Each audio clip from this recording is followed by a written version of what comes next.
ओम श्री गुरुवे नमः। ओम शांति शांति शांति।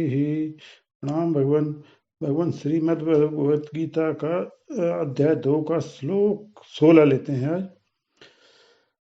न असतो विद्यते भावो न भावो विद्यते सतः उभयोः अपि द्रष्टः अन्तः तु अनयोः तत्त्वदर्शिभिः। पदच्छेद लेते हैं भगवान। असत असतः, असत माने असत वस्तु की, भाव भाव माने सत्ता, न माने नहीं, विद्यते है यानी असत वस्तु की सत्ता नहीं है। अनयो, अनयो माने इन दोनों का, उभयो, अनयो माने इन, उभयो माने दोनों का, अनयो। अब विद्यते माने है तू, और सतः सत्ता का अभाव, अभाव अभाव, अप ही, अंत तत्व, अंत माने तत्व, तत्वदर्शिवे, तत्व यानी पुरुषों द्वारा, दृष्ट देखा गया है, यानी तत्वज्ञानी पुरुषों द्वारा ऐसा देखा गया है कि असत की सत्ता नहीं है और सत्य का कहीं अभाव नहीं है। भावार्थ लेते हैं भगवान। असत वस्तु का अस्तित्व नहीं है और सत्य का कभी अभाव नहीं होता। इस प्रकार इन दोनों का ही भेद तत्वदर्शियों ने देखा है। भगवान इसकी व्याख्या लेते हैं। भक्त और वेदांती दोनों यही मानते हैं संसार माया है। माया उसे कहते हैं जो हो नहीं किंतु दिखाई दे, जैसे इंद्रजाल। संसार प्रतीत तो होता है, परंतु प्रत्यक्ष, अनुमान, अपमान शब्द किसी भी प्रमाण से सिद्ध नहीं हो सकता। इसमें प्रश्न लिया है फिर, जो वस्तु सामने दिखाई दे रही है उसे सिद्ध करने के लिए क्या किसी प्रमाण की आवश्यकता है? फिर उसका उत्तर दे रहे भगवान, देखने वाले नेत्र भी तो संसार ही हैं, इसलिए प्रत्यक्ष प्रमाण से संसार सिद्ध नहीं हो सकता। अनुमान प्रमाण तब माना जाता है जब वस्तु सामने न हो।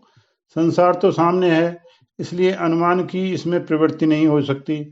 उपमा अन्य सदृश वस्तु की दी जाती है, जैसे मुख की उपमा चंद्रमा से, परंतु इस संसार के समान कोई दूसरा संसार है नहीं, इसलिए उपमान द्वारा इसकी सिद्धि नहीं हो सकती। शब्द प्रमाण भी तो तभी माना जाता है जब वस्तु सामने ना हो, इसीलिए उससे भी संसार की सिद्धि नहीं हो सकती।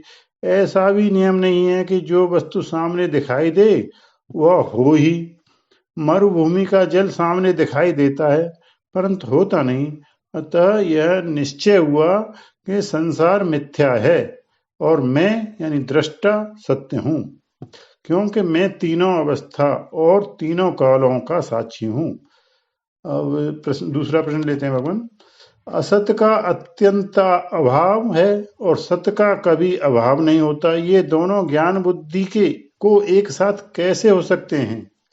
यानी असत्य का अत्यंत अभाव और सत्य का कभी अभाव नहीं होता, ये दोनों ज्ञान बुद्धि को एक साथ कैसे हो सकते हैं? इसका उत्तर देते हैं, जैसे नेत्रों से मरुभूमि के जल की तरंगों को देखते हुए भी बुद्धि से हम जल का अत्यंत अभाव देखते हैं, जैसे नेत्रों से मरुभूमि के जल की तरंगों को देखते हुए भी बुद्धि से हम जल का अत्यंत अभाव देखते हैं, इसी प्रकार देहादि प्रपंच है नहीं, ऐसा अनुभव होते हुए भी उसके साथ आत्मा का अनुभव होता रहता है।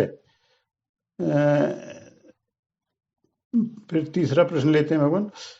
भगवान ने इस श्लोक के द्वारा गीता के आरंभ में ही सिद्धांत क्यों कह दिया? आचार्यों की उत्तर दे रहे हैं, आचार्यों की सर्वदा यही शैली रही है कि पहले सिद्धांत कहकर फिर साधन बतलाते हैं, क्योंकि सिद्धांत जाने बिना साधन में प्रवृत्ति नहीं होती। यदि किसी से कोई कार्य कराना हो और उसे पहले ही उसका लाभ बता दिया जाए तो उसका उत्साह बढ़ जाता है। इस दृष्टि से भी गुरुजन पहले सिद्धांत बता देते हैं, जिससे शिष्य को पता लग जाए कि उसे कहाँ पहुंचना है।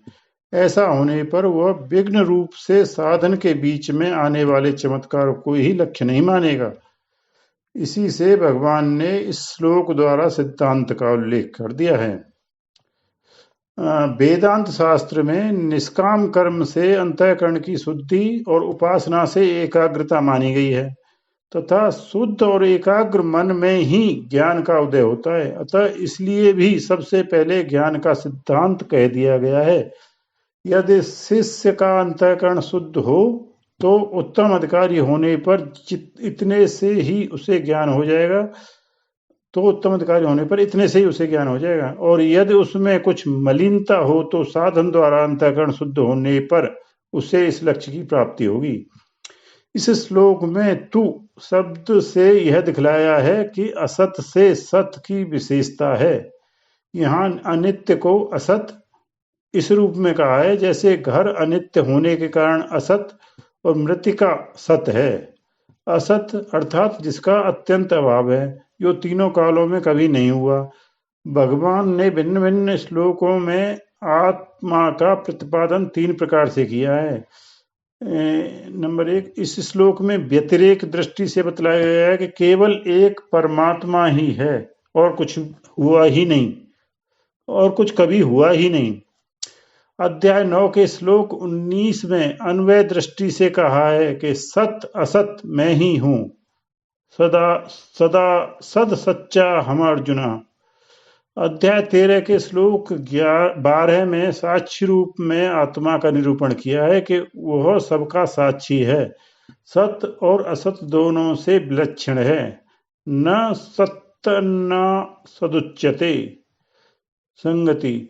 अब यह बतलाकर कि सत सदा रहता है, उसका कभी अभाव नहीं होता, अगले 5 श्लोकों में उसका स्वरूप वर्णन करते हैं।